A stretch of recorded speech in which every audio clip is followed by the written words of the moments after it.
You know that one song you can't get enough of? Chances are it was made with a sample from Splice. Explore top packs made by your favorite producers, sketch out song ideas in seconds with Create Mode, and dive into a sample catalog that's so deep, it's dangerous. Find out why Splice is the industry's not-so-secret secret. Visit splice.com and try for free today.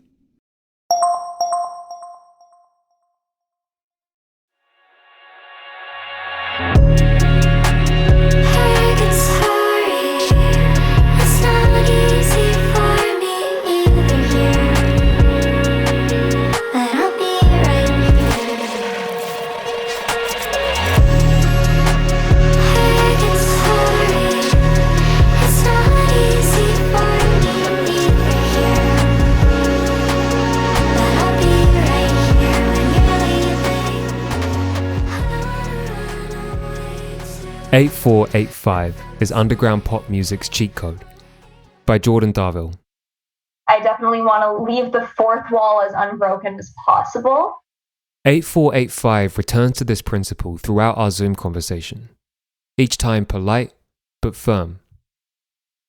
Her reticence in discussing any concrete details about herself, her name, age, and where she lives are all off limits, is rooted in her dedication to the fictional backstory that she and the collective Helix Tears have devised. Her interest in the 8485 lore comes as she builds a cult following in the hyperpop and digicore spheres and, with her gorgeous EP Plaguetown, moves beyond those genres. As 8485, or 80 for short, describes the lore, it's a cyberpunk movie soundtracked by Paramore. Plausible sounding details dovetail with science fiction. In this world, 8485 is the name of an AI created by Helix Tears that's been installed in a young woman. Prior to this, the girl started playing in punk bands when she was 14, performing covers of the Canadian rock group Billy Talent, a previous interview places 80s career beginnings in Toronto, and writing songs inspired by Breaking Benjamin and Pierce the Veil. She joined another band at 18 and began to focus more on developing her own voice, guided by what she calls Tumblr Pop Girls. Like Grimes circa Art Angels, and Marina and the Diamonds' Electra Heart.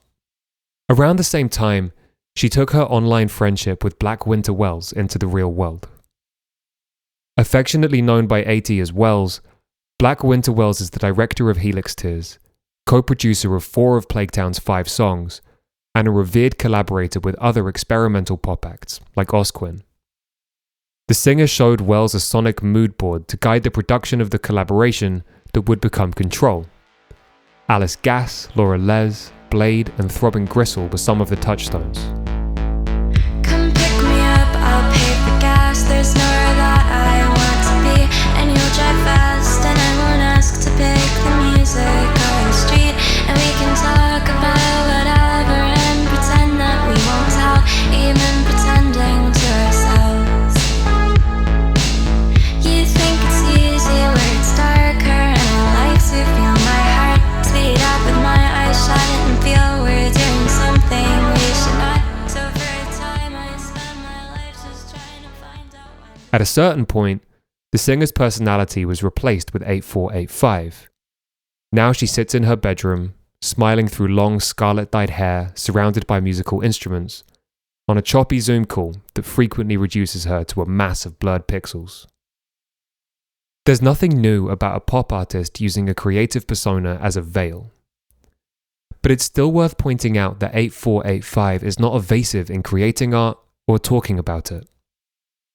She's able to discuss her motivations behind the music with fluency, giving credit to her producers while laying rightful claim to Plaguetown as its principal songwriter. I think that ideas often do have this lifespan where they start in one place, She says, but if you let them sit, they can grow to another. the EP weaves together what 8485 refers to as big and small songs.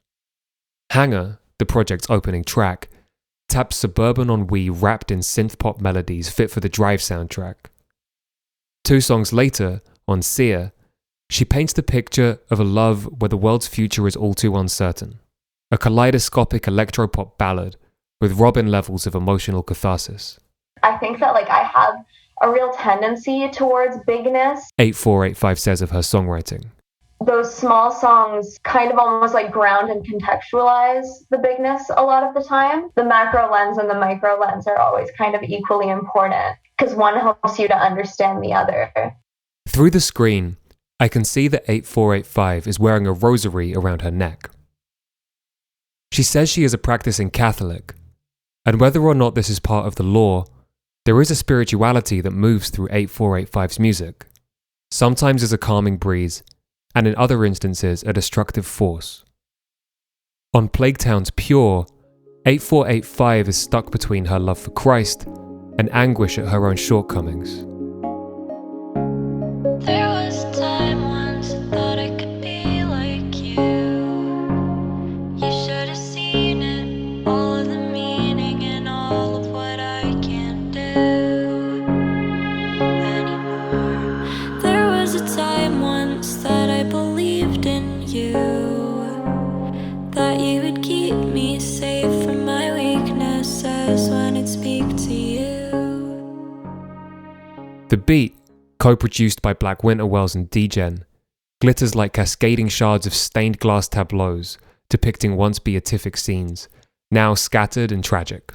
I think writing music has always been a pathway for me to understand and map out a lot of experiences that otherwise don't seem to make any sense.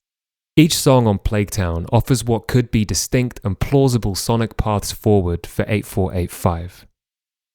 You can easily imagine her committing to bringing Witch House back on Purgatory, or being the next big pop-punk revivalist thanks to Southview, featuring and co-produced by the Lil Peep collaborator Fishnock. Still, she isn't opposed to shifting back into the digicore of early singles, like The Drain Gang meets Sophie Bop Real, or 115, simmering with post-100 Gex Puppy Love.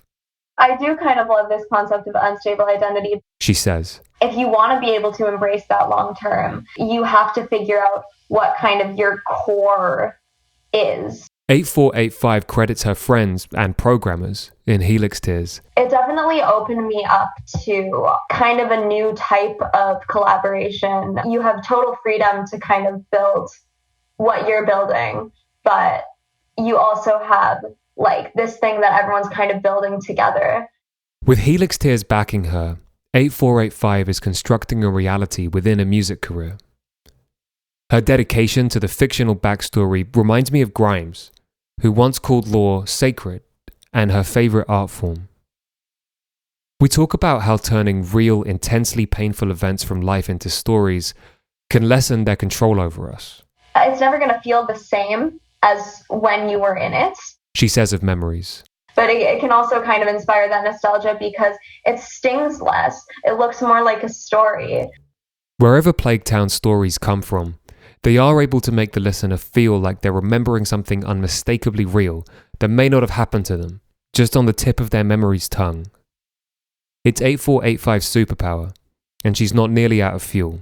I think I'm nostalgic for like everything that's ever happened to me. She tells me. Whether it's the singer or the software talking, I believe them.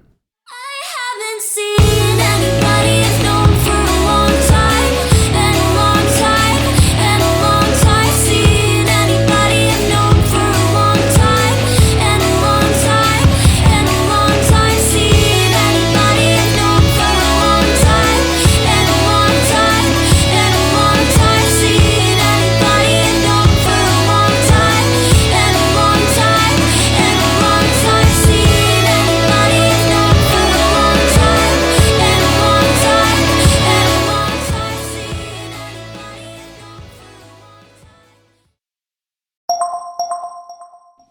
You know that one song you can't get enough of? Chances are it was made with a sample from Splice. Explore top packs made by your favorite producers, sketch out song ideas in seconds with Create Mode, and dive into a sample catalog that's so deep, it's dangerous. Find out why Splice is the industry's not-so-secret secret. Visit splice.com and try for free today.